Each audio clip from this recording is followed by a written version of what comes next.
मंगलम भगवान वीरो मंगलम गौतमो गणे मंगलम कुंद कुंदार्यो जैन धर्मोस्तु मंगलम सर्वमंगल मांगल्यम सर्वकल्याणकारकं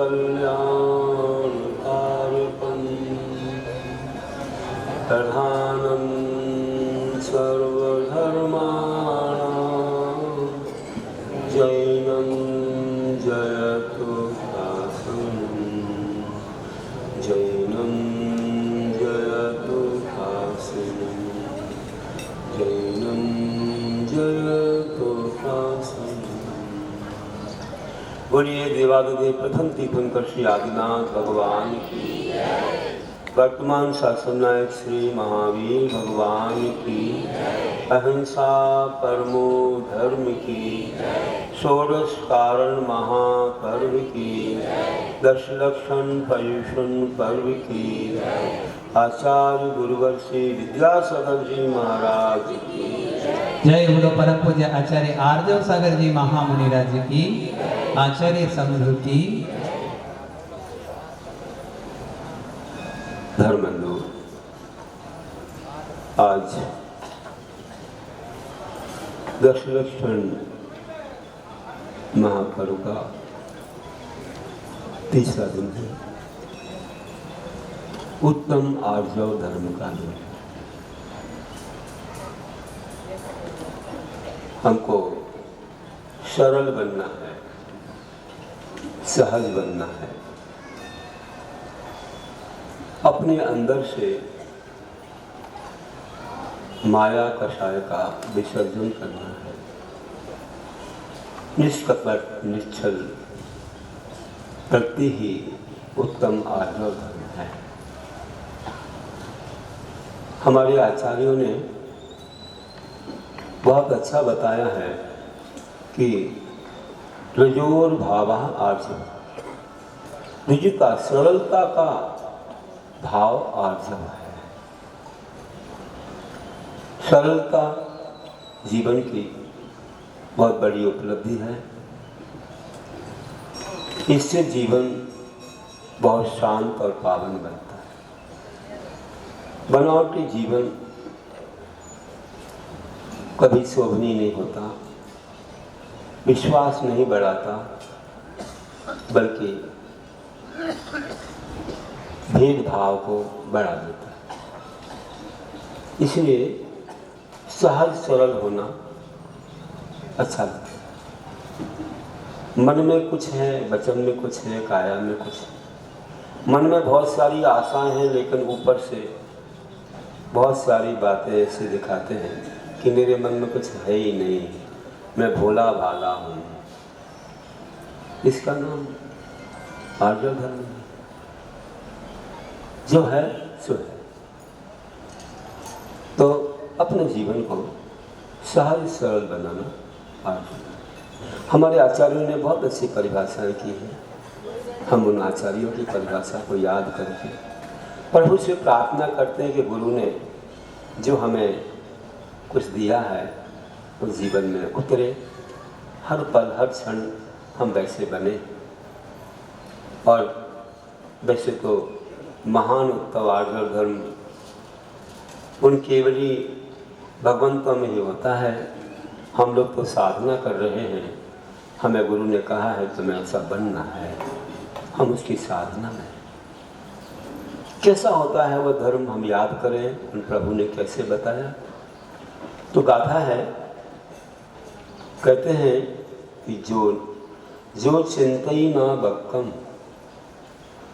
न कुनली बक्कम न जनपदे बक्कम न गोवरी निय दोषम अज्जौ धम्मे हमें तस। ये गाथा स्वामी कार्तिक अंतरिक्षा की लगती है कि जो वक्र चिंतन नहीं करता और ना ही कोई कार्य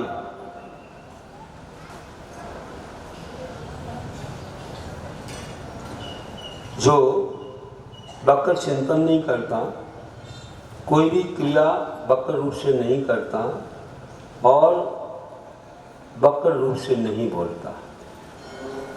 वक्र मतलब क्या?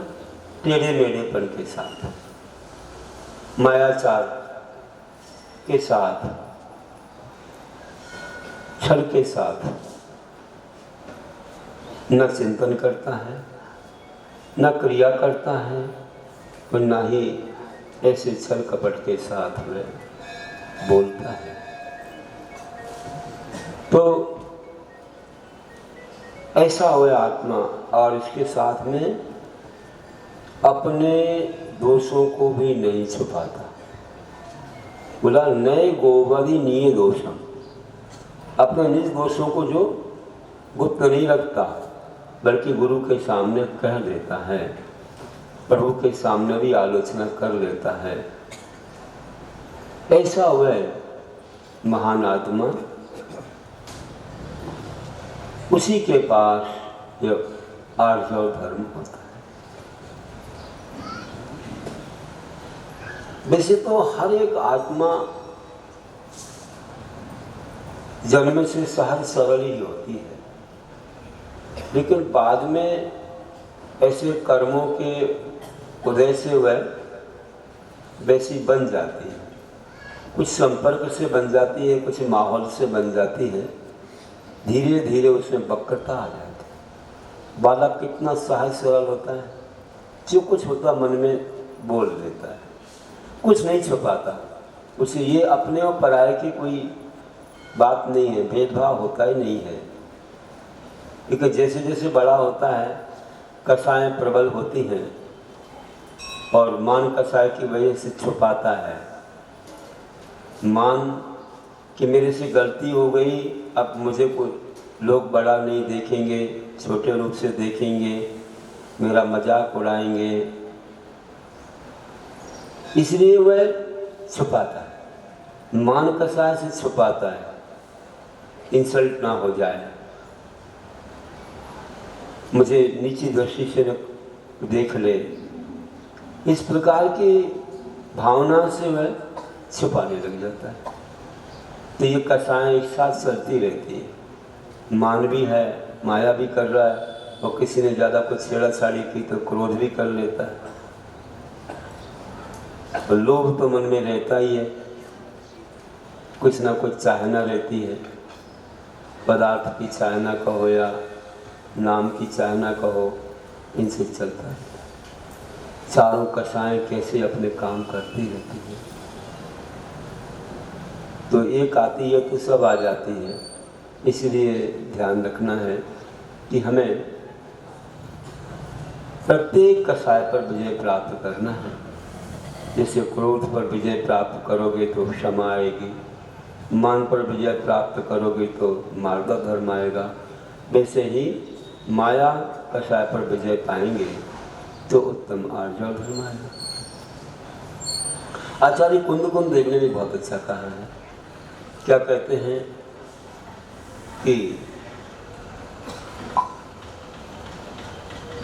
वे कहते हैं मोटून कुटिल भावम निर्मल हृदय चरण जो समणु अज्जौ धम्मं तय्यो तस्य विसंगुनीमेन।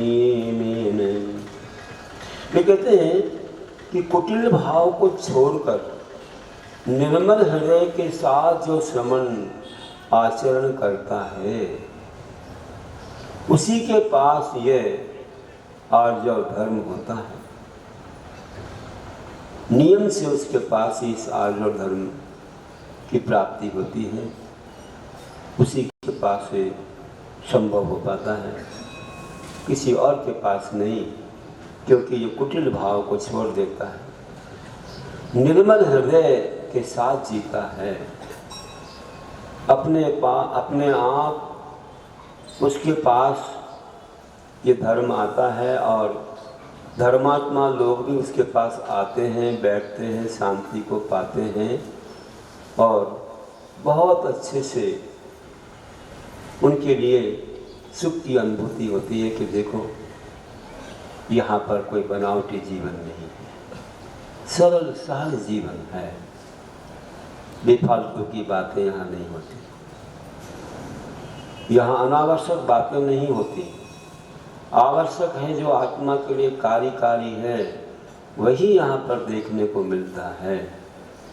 जो कुछ धर्म की बात ही मिलती है, जब तक धर्म व्यक्ति को भाता है तो वहाँ बैठता है, नहीं तो फिर चलते बनता है। तो ध्यान रखना, ऐसे हमारे प्रभु हैं, उनके चरणों में हम बैठते हैं, उनका कितना निर्मल जीवन है। ऐसे अपने गुरु हैं तो उनके पास बैठने से अपन शांति को पाते हैं, सुख को पाते हैं, सहजता सरलता आती है और हम अपने में लीन होते हैं। तो ऐसा जीवन महान जीवन है। कहते शुद्धोपयोगी मुनियों के पास बैठने से हमें शुद्धोपयोग की प्राप्ति होती है। मुनियों के लिए कहा करते हैं गुरु लोग कि जो ऐसे मुनिराज अपने आवश्यकों में लीन हैं, अपने ही अच्छे कार्यों में, धार्मिक कार्यों में सतत तल्लीन रहते हैं, उनके पास बैठने से, स्वाध्याय तत्व चिंतन से, उनके शुद्धोपयोग से हमारा भी उपयोग शुद्ध होता है। तो मुनियों को शुद्धोपयोग की प्राप्ति होती है। तो मुनि के पास बैठ करके इस प्रकार से शांति का अनुभव करते हैं। आप लोग भी धर्मात्माओं की संगति से, सज्जनों की संगति से एक प्रकार से बहुत कुछ शांति का अनुभव करते होंगे। इसलिए सत्संगति बहुत ज़रूरी है। 7 भावनाओं में एक भावना है लाभ सत्संगति का, सज्जनों की संगति करना, उससे जीवन महान बनता है। ऐसे महान जीवन से सब लोग अपने जीवन को उन्नत बनाते हैं। और कुछ ऐसे उदाहरण हैं जिनके माध्यम से हम जानते हैं कि पूरे विश्व में एक चर्चा का विषय बन जाता है और कई लोग उससे सबक लेकर के मोक्ष मार्ग की ओर बढ़ जाते हैं। और कुछ लोग ऐसा भी कि छल कपट बेईमानी देख करके ऐसी आत्माओं का उपहास भी करते हैं। तो क्यों ना हो हमें इन उदाहरणों से कुछ शिक्षा लेकर के अपने जीवन को अच्छा महान बनाएं। कितना अच्छा उपकार का भाव था और उस उपकार का फल तो कितना बड़ा मिलना था। इस जीवन में तो कम, अगले जीवन में बहुत ज़्यादा मिलना था। लेकिन जब भाग्य नहीं रहता है तो व्यक्ति इस जीवन में भी पूरा नहीं पा पाता, अगले जीवन की तो बात अलग है। ऐसा हमें देखने में आता है। रामायण की जो रचना हुई है उसका कारण क्या था, उसका बीज कहाँ से पड़ा। सबसे पहले तो उपकार की बात कहूँ कि कितना अच्छा उपकार किया कि जब रथ तीव्र गति से भाग रहा था और शत्रु पर संदेह होकर के उसकी गति और भी बढ़ गई।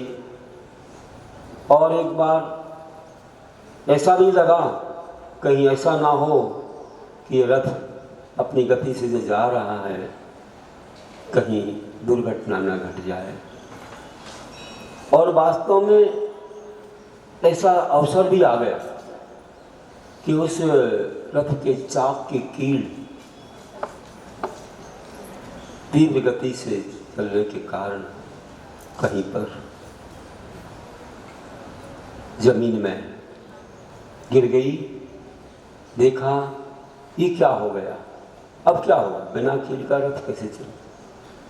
तो कहते हैं कि उसमें एक आत्मा ने उपकार हेतु अपनी उंगली लगा दी, अपनी उंगली लगा करके रक्षा की। भले ना निकल पाता लेकिन फिर भी भावना तो की ही और रक्षा हो गई। इतने प्रसन्न हुए राजा, धन्य हो मेरी अर्धांगिनी, इतनी विशेष रक्षा की भावना रखती है कि कुछ भी परवाह नहीं की पर हमारी रक्षा की। बहुत अच्छा है। प्रसन्न होकर के कह दिया कि तुमको क्या चाहिए मांग लो। ठीक है मांग लेंगे, अभी नहीं चाहिए, फिर कभी जब आवश्यकता। अरे उस समय तो कुछ भी मांग लेते तो दे दिया जाता, अच्छा होता। लेकिन वक्त पर जब ऐसी कोई परिस्थिति आ जाए कि धर्म संकट में हो जाए, उस समय ऐसा करना उचित नहीं है। ये तो धोखा है, छल है। उसी समय ही मांगना होता तो ठीक रहता, दे भी दिया जाता उचित रूप से। उचित का जो मांगते सो देना होता, क्योंकि जब वरदान कह दिया तो फिर तो ऐसे महान लोग प्राण जाए पर प्रेरणा जाए वाली बात होती।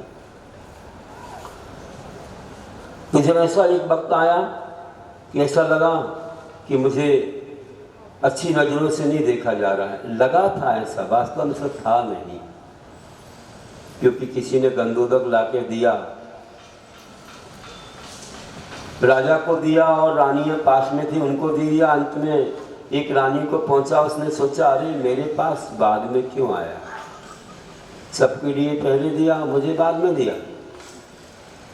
इतना छोटा सा प्रसंग, छोटा सा, मन में कितना रागद्वेष आ गया कि मेरे प्रति कुछ छल हो रहा है, इसलिए अब मैं अपने वरदान को मांग लूं। कितना क्रोध, कितनी कसाय, कितना मायाचार मन में आ गया।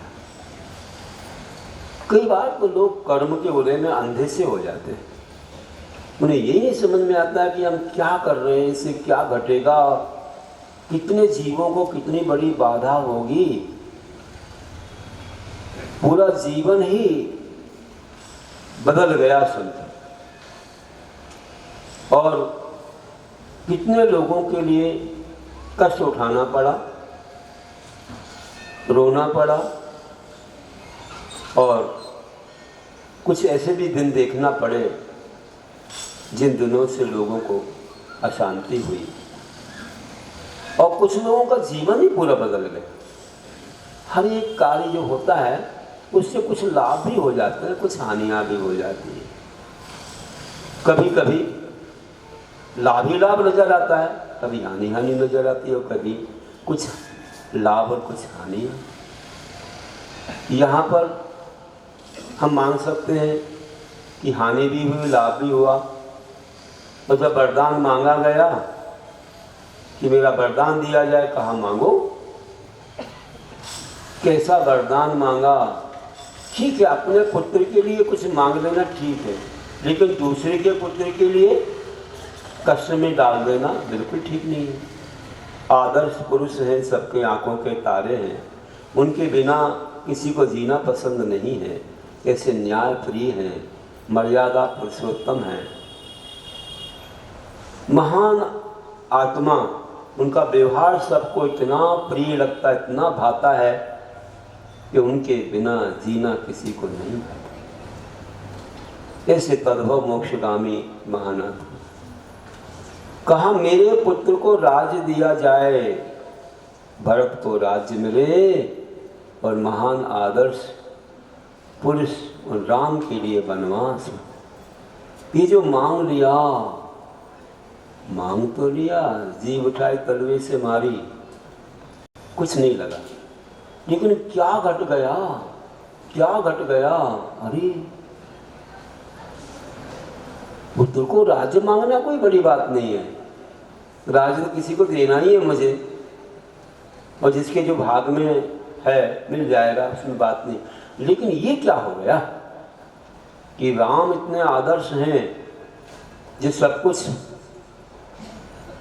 सबके लिए हित का ही काम करते हैं, और आगे वे ही राजा बनते। चलो कोई भी बन गया, लेकिन उनके लिए वनवास की बात कही तो प्रजा का क्या होगा, परिवार का क्या होगा, कोई उनके बिना रह पाएगा? नहीं। चलो कोई बात नहीं, जो मांगा सो देना ही है मुझे, लेकिन इस संसार की स्वार्थ दृष्टि को देख करके मैं अब संसार में नहीं रहना चाहता कि व्यक्ति अपने सुख के पीछे दूसरे को दुख के गर्त में डाल देता है। ये कैसा संसार है, ऐसा अनादिकाल से होते आया है। मुझे ऐसे संसार में नहीं रहना, ये संसार बड़ा दुखदाई है। कब किसको दुख के गर्त में पड़ना पड़े, किस समय कौन सी बड़ी बड़ी दुविधाएं आ जाएं, किस समय किसका जीवन एक पल में समाप्त हो जाए, ये सारी सुख सुविधाएं सब कुछ एक क्षण में विलीन हो जाएं, कोई भरोसा नहीं। किसने सोचा था कि राम वन में रहेंगे? महलों में रहने वाले राम, महलों में रहने वाली सीता और उन अग्रज के अनुज, ऐसे महलों में सुख भोगने वाले वे धूप, वे ठंडी, गर्मी, भूख, प्यास, कांटे, कंकड़, झोपड़ी, इन सबको देखेंगे, इनमें रहेंगे। हे भगवान, ये सब क्या है? स्वार्थी है संसार। और ने कहा इस संसार में नहीं रहना, ऐसे तो सुख दुख अनादिकाल से अनंतों बार मिलते रहे हैं। अब मेरी यही भावना है कि इन ऐसे दुखों का अंत करूं, क्योंकि आज सुखी हूं, कल फिर दुखी हो जाऊंगा, क्योंकि कर्म एक समान नहीं चलते हैं। आज आप सोचो कि हम बिल्कुल अच्छे सुख भोग रहे हैं, ऐसे चरम सीमा, या कहो कि कोई कमी नहीं है, लेकिन क्या भरोसा है एक पल में क्या घट जाए। गुजरात में रहने वाले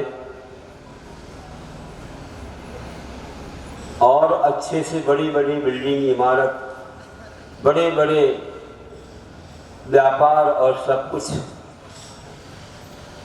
ऐसे सुखी थे। कोई कल्पना कर सकता था कि जब भूकंप आएगा तो 2 मिनट में क्या हो जाएगा? बताओ। गुजरात की गुजर गई रात, जिसके पीछे रात उसकी क्या बात। कोई भरोसा है कल आएगा? कल आएगा, कल तो आएगा, समय से आएगा, लेकिन हम कल रह पाएंगे क्या? कोई भरोसा नहीं। इसलिए जो करना है आज करो, मतलब धर्म के लिए कभी हम आगे प्रतीक्षा न करें कि कोई अच्छा दिन आएगा। आज अगर भाव हो रहे हैं या बना पा रहे तो आज ही कर लो, कल का कोई भरोसा नहीं। न कल का भरोसा न पल का भरोसा लोग पढ़ते। तो काल करे सो आज कर, आज करे सो अब, पल में पल रहे होंगी, बहरी करेगा कपड़ा।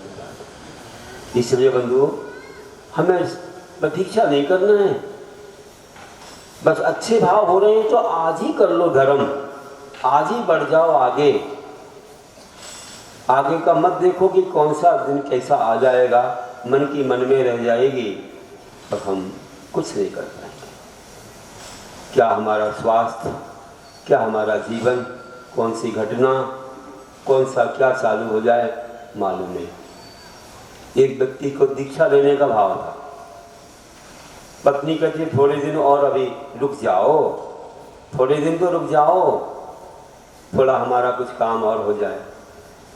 और बताओ, इतने अच्छे भाव थे, लेकिन थोड़े से कहने में आए और एक दिन कहीं से गिर गए और आंख में एक लकड़ी लग गई, आंख फूट गई।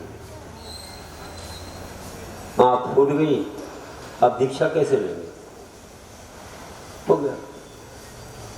अब पत्नी पछताएगी, पत्नी पछता रही है, स्वयं पछता रही कि ये मैंने क्या कर लिया, उस दिन भाव आया था, मैं ले लेता तो ले लेता, अब मेरा शरीर से योग नहीं रहा। अंगों पांगों की संपूर्णता होनी चाहिए, मुनि दीक्षा ऐसे नहीं होती है। पछता नहीं, थोड़े से मोह के कारण कुछ गलती हो गई है, जीवन हमारा यूं चला जाएगा, हम उस महान संयम को धारण नहीं करते। तो क्या भरोसा है कब कौन सी घटना घट जाए?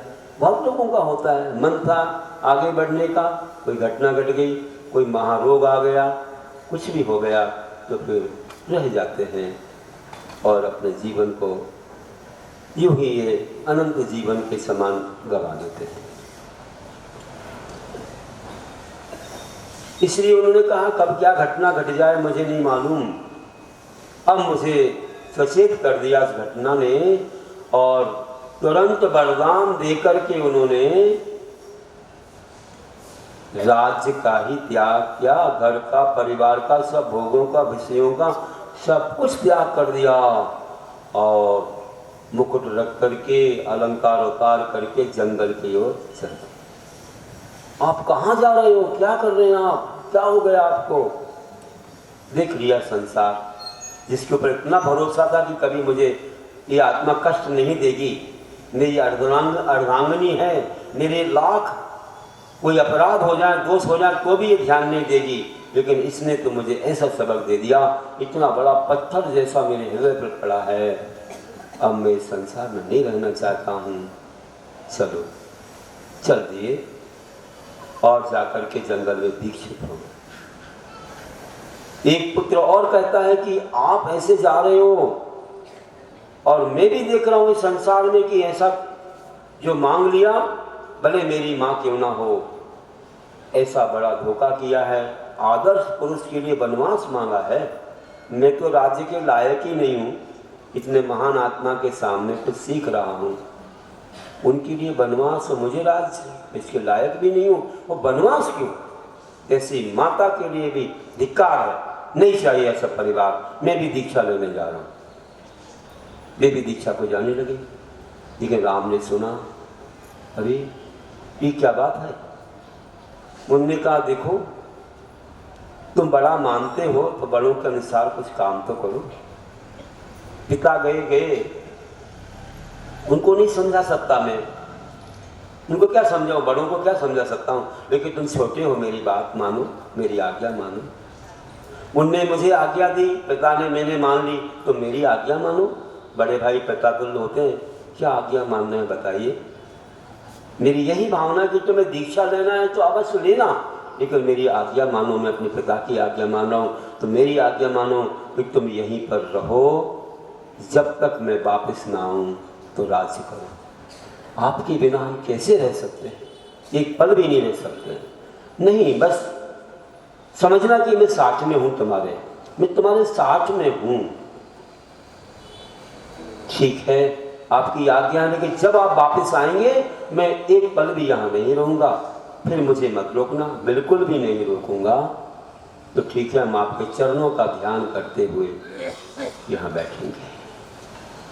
और देखो कहते 14 वर्ष तक वे इनके चरणों का ध्यान करते। लेकिन बात ये कह रहा हूँ कि कितना बड़ा छल हो गया, जिससे दो आत्माओं को वैराग हो गया। 14 वर्ष के बाद जब राम वापिस आए तो उसी दिन उसी पल इन्होंने उनका सम्मान करके और दीक्षा का अपना वह भाव और संकल्प पूरा किया और जंगल में गए और दिगंबरी दीक्षा को धारण किया। धन्य हो, ऐसे महान आत्मा प्रतीक्षा प्रतिपल कर रहे थे कि कब वह क्षण आएगा, कब वह क्षण आएगा। 14 वर्ष तक उनका वह वैराग बढ़ता रहा, कर्म निजरा होती रही, जलते भिन्न कमल है, रहे राज्य में, लेकिन ऐसे जैसे कमल भिन्न रहता जल से ऊपर, ऐसे किस पद व क्षण हमें मिलेगा, वह किस पद और अवसर मुझे मिलेगा जब मैं निर्गंथ दीक्षा को धारण करूंगा। उनको इतना सब करने के और 14 वर्ष तक अपना वैराग्य भूले नहीं, कोई शक्ति उनके मन को परिवर्तन नहीं कर पाई। और कई लोग तो शमशान वैराग्य जैसे जंग जाते हैं वहां तो लगता संसार असार है, और घर आते हैं सो सार दिखने लगे। आजकल तो वीडियो शूटिंग होने लगी मरघट पर, दिखावा के लिए कि मैं आया हूं इसके साथ, दिखावा होने लग गया। क्या चीज, केवल फॉर्मेलिटी निभा रहे हैं। वे आंसू कहाँ गए, हमदर्दी कहाँ गई, किसी के दुख सुख दूर करना कहाँ गया, केवल हम दिखावा के लिए वहाँ जा रहे हैं। नहीं भैया, थोड़ा सबक लो। अच्छे अच्छे वहाँ स्लोगन लिखे रहते हैं, अच्छे पाठ लिखे रहते हैं। 2 वर्ष पहले लखनऊ में चातुर्मास था। हम जब जाते थे जंगल तो हमको एक मरघट मिलता था। रोज चिंतन आता था, देखो एक दिन सबको यहीं पर आना, जो यहाँ रहते तो वहाँ, जहाँ जो रहते वहाँ जाएंगे। इतना सुंदर बनाया उसको, अच्छा गार्डन बनाया, कोई देवता भी वहाँ रख दिए, और पूरी दीवारों पर गवर्नमेंट के कुछ अच्छे ऐसे बन गए हैं नियम, अच्छे श्लोक, अच्छे वैराग्यप्रद बातें लिखी हुई थी कि लोग नोट कर लें अपनी नोटबुक में। तो वहीं से हम पार होकर के आगे बढ़ते थे। बड़ा सुंदर बनाया कंपाउंड युक्त, अच्छा। तो इन सब को पढ़ने के बाद भी व्यक्ति को समझ में नहीं आता है कि क्या लिखा है, इसका अर्थ क्या है। वास्तव में एक लाइन से भी अगर कोई भव्य हो, एक लाइन, एक पंक्ति पढ़ के उसे वैराग हो जाए, इतनी अच्छी बातें वहाँ लिखी थी। लेकिन कैसा मोह का पर्दा है, चारक मोहिनी कर्म का कैसा उदय है कि लोगों को वह बात गले उतरती ही नहीं है। देख भी लेते हैं लेकिन भाव आते नहीं है। संसार में सुख नजर आ रहा है व्यक्ति को, बुरा नहीं मानना।